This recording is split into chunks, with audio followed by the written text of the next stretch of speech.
teman-teman semuanya.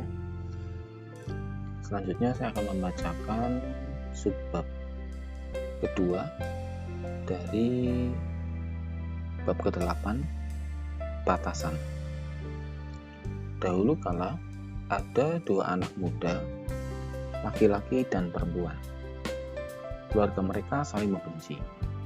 Namun, pemuda itu menerobos ke dalam sebuah pesta yang diadakan keluarga si pemudi, karena dia memang kurang ajar. Saat gadis menatapnya, seolah ada iringan nyanyian malaikat yang membuka pintu hati gadis itu, sehingga dia langsung jatuh cinta pada pemuda itu. Sangat sederhana. Kemudian, pemuda itu menyelinap ke kebun rumah si gadis, dan mereka memutuskan untuk menikah keesokan harinya. Karena Anda tahu, itu adalah hal yang paling memungkinkan, terutama ketika orang tua Anda ingin saling bunuh. Beberapa hari kemudian, kedua belah keluarga mengetahui pernikahan tersebut, dan pertumpahan darah pun terjadi. Mersutio mati. Sang gadis begitu marah, lalu minum racun yang akan membuatnya tertidur selama 2 hari. Tetapi sayangnya, pasangan baru ini belum belajar seluk-beluk komunikasi pernikahan yang baik, dan wanita muda itu benar-benar lupa mengatakannya ke pria yang baru dinikahinya. Sang suami pun mengira istrinya yang menyuntik dirinya sendiri hingga koma, bunuh diri. Dan dia pun kehilangan akal sehatnya, dan dia pun bunuh diri sambil berpikir bahwa dia akan bersama dengan belahan jiwanya setelah kematian. Namun kemudian si wanita bangun dari 2 hari komanya, hanya untuk mendapati bahwa suaminya bunuh diri. Jadi dia juga memiliki ide yang sama, lalu bunuh diri. Selesai. Romeo and Juliet mirip dengan roman di budaya kita sekarang ini. Ini mungkin terlihat sebagai sebuah kisah cinta di budaya berbahasa Inggris, suatu emosi ideal untuk dihidupi. Namun, jika Anda sungguh mendalami apa yang terjadi dalam kisah tersebut, anak-anak ingusan ini benar-benar tidak punya akal, dan mereka bunuh diri hanya untuk membuktikannya. Ada dugaan kuat dari para sarjana bahwa Shakespeare menulis Romeo dan Juliet bukan untuk merayakan roman, tapi lebih untuk menyatirkannya, untuk menunjukkan betapa bodohnya itu. Dia tidak bermaksud untuk memuliakan cinta lewat dramanya. Faktanya, dia bermaksud untuk berada di sisi yang lain. Sebuah baliho neon terang yang berkedip, "Jangan masuk," dengan pita polisi bertuliskan "Jangan terobos." Dalam sebagian besar sejarah manusia, cinta yang romantis tidak dirayakan seperti ini, seperti saat ini. Kenyataannya, hingga pertengahan abad 19, cinta dilihat sebagai sesuatu yang tidak penting dan berpotensi memberikan hambatan psikologis yang membahayakan perkara-perkara yang penting dalam kehidupan. Anda tahu, seperti berkebun dengan baik dan atau menikahi seorang pria yang memiliki banyak domba. Orang muda sering dipaksa untuk menghilangkan hasrat romantis mereka demi perkawinan yang secara ekonomis menguntungkan, sehingga akan memberikan kestabilan baik untuk mereka sendiri dan keluarganya. Tetapi sekarang, kita semua tertarik pada cinta gila semacam ini. Ini mendominasi budaya kita, dan semakin dramatis, semakin baik. Entah itu Ben Affleck yang berusaha meledakkan sebuah asteroid untuk menyelamatkan bumi demi gadis yang dicintainya, atau Mel Gibson yang membunuh ratusan orang di Inggris dan membayangkan istrinya diperkosa dan dibunuh saat dia sendiri disiksa hingga mati, atau Elven yang merayakan keabadiannya agar bisa bersatu dengan Aragorn dalam Lord of the Rings, atau komedi romantis bodoh di mana Jimmy Fallon memberikan tiket babak penyisihan Red Sox-nya karena Drew Barrymore seperti membutuhkannya atau semacamnya. Jika cinta romantis ibarat kokain, budaya kita akan meniru adegan heroik nan konyol yang dilakoni Tony Montana dalam Scarface sambil membenamkan wajah di tumpukan kokain yang menggunung itu. Ia memberondongkan peluru sambil berkata, "Katakan hello pada teman kecil saya." Masalahnya adalah kita tahu bahwa cinta romantis memang mirip kokain, menakutkan seperti kokain, merangsang bagai otak yang sama seperti kokain, memberi Anda kenikmatan dan membuat Anda merasa tenang sementara, tetapi juga meninggalkan banyak masalah untuk diselesaikan, seperti kokain. Sebagian besar elemen cinta romantis yang kita kejar, tampilan kemesraan yang dramatis sekaligus emosional, penuh momen naik turun, bahkan jungkir balik, bukanlah tampilan cinta yang sehat dan asli. Kenyataannya, cinta tersebut seringkali hanyalah bentuk lain dari keegoisan yang sedang disandiwarakan dalam hubungan antar manusia. Saya tahu, itu membuat saya terdengar seperti seorang yang tertekan. Sungguh, omong kosong kalau ada cowok yang mencemooh cinta romantis. Tapi, cobalah perhatikan dulu. Kenyataannya adalah ada bentuk cinta yang sehat dan yang tidak sehat. Cinta yang tidak sehat berdasar pada dua orang yang berusaha lari dari masalah mereka melalui emosi yang saling mereka berikan.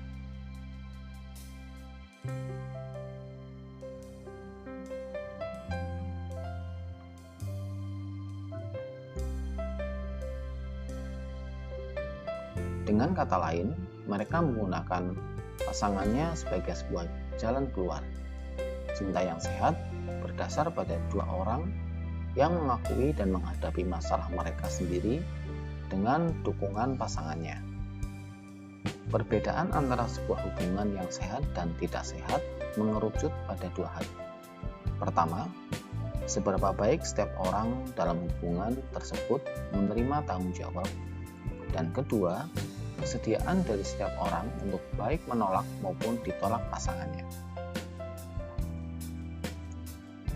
Di setiap hubungan yang tidak sehat atau beracun akan muncul tanggung jawab yang buruk dan kropos di kedua belah pihak, dan akan ada suatu ketidakmampuan untuk mengutarakan dan atau menerima penolakan. Di setiap hubungan yang sehat dan saling mencintai akan muncul batasan yang jelas antara dua orang tersebut serta nilai-nilai mereka, dan di situ akan ada satu tempat terbuka untuk memberi dan menerima penolakan ketika dibutuhkan. Yang saya maksud dengan batasan adalah pengaturan yang tegas tentang tanggung jawab dua orang tersebut atas masalah mereka masing-masing. Orang-orang dalam hubungan yang sehat dengan batasan yang kuat akan mengambil tanggung jawab atas nilai dan masalah mereka sendiri, dan tidak akan mengambil tanggung jawab atas nilai dan masalah pasangan mereka. Orang-orang dalam hubungan yang beracun dengan batasan yang buruk, atau bahkan tidak memiliki batasan sama sekali, akan terus-menerus menghindari tanggung jawab atas masalah mereka sendiri, dan atau mengambil tanggung jawab atas masalah pasangan mereka.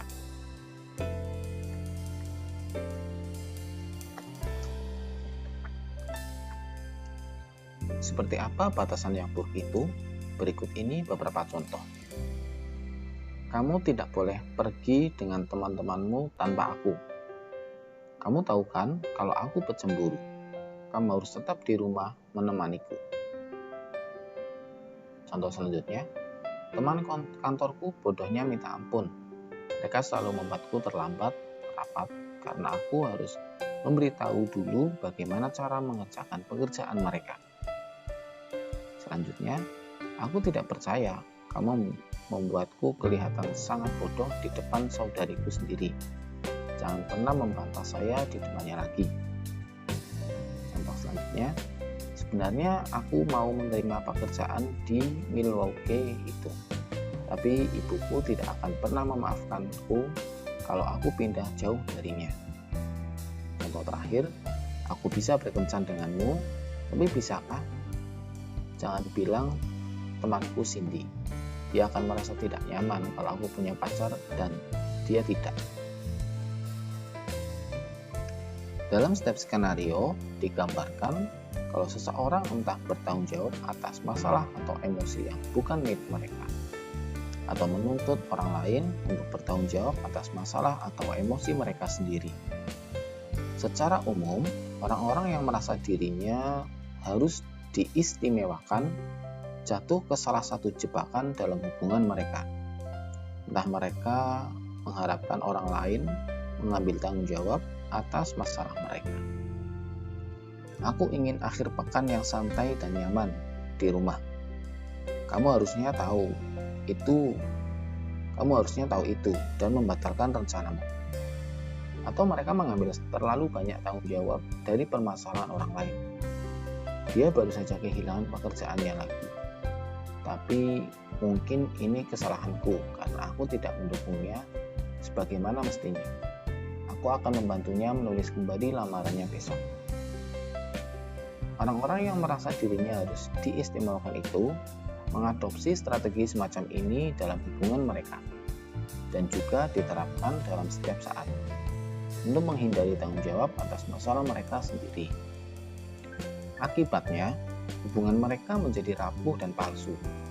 Sebab itulah yang akan mereka dapatkan jika terus memilih menghindari rasa sakit dalam diri mereka, ketimbang memberikan apresiasi dan penghormatan yang asli terhadap pasangan mereka. Ini tidak hanya berlaku untuk hubungan yang romantis, ngomong-ngomong, tapi juga untuk hubungan keluarga dan persahabatan. Seorang ibu yang dominan mungkin mengambil tanggung jawab atas semua masalah yang terjadi dalam kehidupan anak-anaknya. Istimewaan ini kemudian menurun pada anak-anaknya, sehingga ketika dewasa mereka yakin kalau orang lain harus selalu bertanggung jawab atas masalah mereka. Inilah mengapa masalah dalam hubungan romantis Anda anehnya selalu sangat mirip dengan masalah yang menimpa orang tua Anda dulu. Ketika tanggung jawab atas emosi-emosi dan tindakan-tindakan kalian diatur dalam sebuah area gelap, area yang tidak jelas, siapa yang bertanggung jawab untuk apa, siapa yang berbuat kesalahan apa, mengapa Anda melakukan apa yang Anda lakukan. Kalian tidak akan pernah mengembangkan nilai yang kuat untuk diri kalian sendiri. Akibatnya, satu-satunya nilai Anda menjadi membuat pasangan Anda bahagia. Atau satu-satunya nilai Anda menjadi membuat pasangan Anda membahagiakan Anda. Tentu saja ini melawan diri sendiri. Dan hubungan yang dicirikan dengan adanya area gelap ini biasanya akan berjalan seperti Eden Bloom dengan segenap drama dan kembang api. Orang-orang tidak bisa menyelesaikan masalah Anda, dan sebaliknya mereka tidak mencobanya. Karena itu tidak akan membuat Anda bahagia. Anda tidak bisa menyelesaikan masalah orang lain juga, karena itu tidak akan membuat mereka bahagia. Tanda dari sebuah hubungan yang tidak sehat adalah seorang yang mencoba memecahkan masalah orang lain agar diri mereka sendiri merasa baik. Sebaliknya, suatu hubungan dikatakan sangat sehat ketika dua orang memecahkan masalah mereka sendiri agar keduanya merasa baik. Perancangan batasan yang jelas ini tidak berarti bahwa Anda tidak bisa menolong atau mendukung pasangan Anda, atau dibantu dan didukung olehnya. Anda berdua harus saling mendukung, tetapi hanya karena Anda memilih untuk mendukung atau didukung. bukan karena Anda merasa itu kewajiban Anda atau keistimewaan Anda. Orang-orang yang sok istimewa gemar menyalahkan orang lain atas emosi dan tindakan mereka sendiri, karena mereka yakin bahwa jika dengan secara konstan menampilkan diri mereka sebagai korban, pada akhirnya seorang akan datang dan menyelamatkan mereka, dan mereka akan menerima cinta yang selalu mereka dambakan. Orang-orang yang sok istimewa gemar menyediakan diri secara sukarela untuk disalahkan atas emosi dan tindakan orang lain, karena mereka percaya bahwa jika mereka memperbaiki pasangan mereka dan menyelamatkannya, mereka akan menerima cinta dan apresiasi yang selama ini mereka dambakan. Ini adalah yin dan yang dari hubungan beracun apapun. Sang korban dan sang penyelamat, seseorang yang mematikan api demi membuatnya merasa penting, dan seseorang yang memadamkan api karena ini pun membuatnya merasa penting. Dua jenis orang ini saling tarik-menarik dengan kuat, dan biasanya mereka akan bersama pada akhirnya. Patologi mereka satu sama lain cocok dengan sempurna. Kadang mereka dibesarkan dengan orang tua yang masing-masing menunjukkan salah satu perilaku ini juga. Jadi, model mereka untuk sebuah hubungan yang bahagia berdasar pada batasan yang manja dan buruk ini.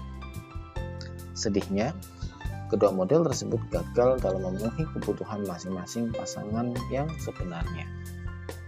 Faktanya, pola mereka yaitu terlalu banyak menyalahkan dan terlalu banyak menerima kesalahan,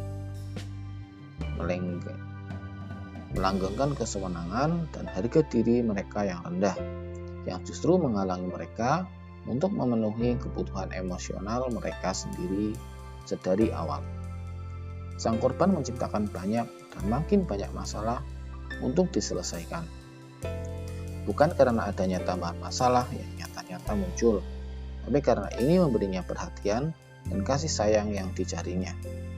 Sang penyelamat menolong dan semakin banyak menolong, bukan karena dia sebenarnya peduli terhadap masalah tersebut, tetapi karena dia yakin dia harus memperbaiki masalah orang lain demi mendapatkan perhatian dan kasih sayang untuk dirinya sendiri. Dalam dua kasus tersebut, maksud dari masing-masing tindakan itu egois dan bersyarat dan semacam menyabotase diri sendiri, sehingga cinta yang asli jarang sekali dirasakan. Si korban, jika dia sungguh mencintai sang penyelamat, akan berkata, "Coba lihat, ini adalah masalahku. Kamu tidak perlu memperbaikinya untuk aku. Cukup dukung aku saat aku memperbaikinya sendiri." Itulah contoh dari cinta yang sebenarnya. Bertanggung jawab atas masalah Anda sendiri dan tidak membuat pasangan Anda bertanggung jawab atasnya. Jika penyelamat sungguh ingin menolong korban, dia akan berkata, "Perhatikan, kamu menyalahkan orang lain atas permasalahanmu sendiri. Hadapi itu sendiri." Dan meski sekilas tampak kejam, itu sesungguhnya menunjukkan rasa cinta, menolong seseorang untuk menyelesaikan masalah mereka sendiri. Sebaliknya adalah keliru jika korban dan penyelamat keduanya justru saling memanfaatkan untuk mendapatkan kenikmatan emosional sesaat. Ini seperti kecanduan yang saling mereka penuhi.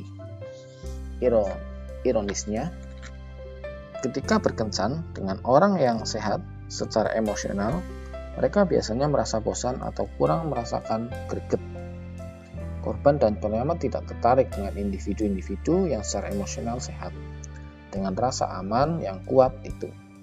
Karena batasan yang solid yang dipunyai individu yang sehat tidak cukup menyenangkan untuk menstimulus kenikmatan sesaat yang selalu dicari oleh orang-orang yang merasa diri harus diistimewakan ini.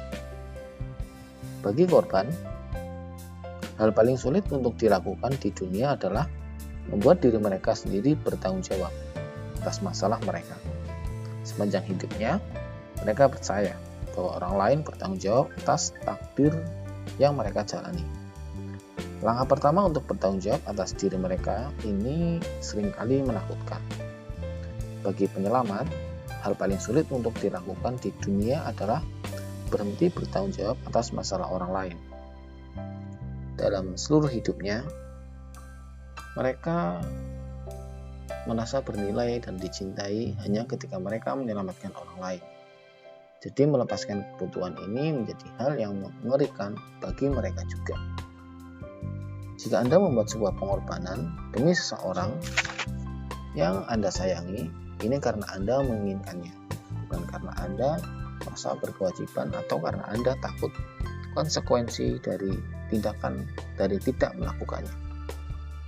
Jika pasangan Anda akan membuat sebuah pengorbanan demi Anda, ini karena dia dari hati yang paling dalam menginginkannya, bukan karena Anda telah memanipulasi pengorbanan melalui rasa marah dan kecewa. Tindakan yang berlandaskan cinta hanya terjadi jika dilakukan tanpa syarat atau harapan apapun. Orang bisa saja kesulitan membedakan mana yang melakukan sesuatu karena kewajiban dan mana yang karena sukarela. Jadi, beginilah cara jitu untuk mengujinya. Tanyakan pada diri Anda sendiri, jika saya menolak, seperti apakah perubahan yang terjadi dalam hubungan kami? Senada dengan itu, tanyakan juga, jika pasangan saya menolak sesuatu yang saya ingin, seperti apakah perubahan yang terjadi dalam hubungan kami? Jika jawabannya adalah sebuah penolakan akan mengakibatkan drama yang dibesar-besarkan dan piring-piring pecah, itu adalah pertanda yang buruk bagi hubungan Anda. Itu menunjukkan kalau hubungan Anda bersyarat, dilandasi oleh pemerolehan keuntungan-keuntungan yang dangkal yang diterima dari pasangan, bukan saling menerima tanpa syarat, sekaligus menerima masalah masing-masing. Orang-orang dengan batasan yang kuat tidak takut dimarahi secara dahsyat, disangkal dengan argumen atau dilukai. Orang-orang dengan batasan yang lemah ketakutan terhadap hal-hal tersebut dan akan secara konstan mencetak perilaku mereka sendiri agar bisa pas dengan naik turunnya gelombang emosi hubungan mereka. Orang-orang dengan batasan yang kuat paham bahwa tidak wajar untuk mengharapkan dua orang saling mengakomodasi 100% dan memenuhi setiap kebutuhan yang dimiliki pasangannya. Orang-orang dengan batasan yang kuat mengerti bahwa mereka mungkin kadang bisa melukai perasaan seseorang. Namun pada akhirnya, mereka tidak bisa mengatur bagaimana orang lain merasakan sesuatu. Orang-orang dengan batasan yang kuat paham bahwa sebuah hubungan yang sehat bukan tentang saling mengendalikan emosi, tetapi lebih pada saling mendukung dalam pertumbuhan individual masing-masing dan memecahkan masalah mereka sendiri. Ini bukan tentang peduli tentang apapun yang dipedulikan pasangan.